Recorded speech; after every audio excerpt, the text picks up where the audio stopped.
સાબરમતી વિસ્તારની અંદર આવેલ અમદાવાદ મ્યુનિસિપલ કોર્પોરેશનની જગ્યામાં ગેરકાયદેસર રીતે સાબરમતી વિસ્તારના ખૂણે ખૂણેથી વેસ્ટ કચરો લાવીને ઠાલવવામાં આવે છે।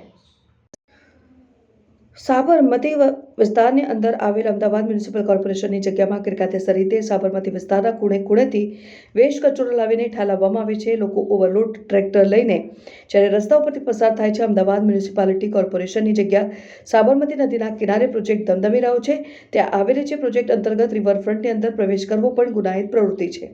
સાબરમતી વિસ્તારમાં કોર્પોરેશનને ઓનલાઈન અને ઓફલાઈન અનેક રજૂઆતો કરવામાં આવી છે, તેમ છતાં સાબરમતી વિસ્તારના અધિકારીઓના પેટનું પાણી તથા સ્થાનિક રહીશો અને સૂત્રોના જણાવ્યા અનુસાર બધું સાબરમતી ઝોનલ ઓફિસરના આસિસ્ટન્ટ કમિશનર કિરણ બનાવલિયા સાહેબની રહેમ નજર હેઠળ ચાલે છે કે શું? અગાઉ પણ અનેક મીડિયામાં આના ફોટા વિડીયો વાયરલ થયા છે। સમગ્ર તંત્ર છેલ્લા 2 વર્ષથી ચાલી રહ્યું છે। આની પાછળ કોણ છે અને કોના કેટલા મોટા પ્રમાણે હપ્તા ચાલી રહ્યા છે, જોવાનું રહ્યું।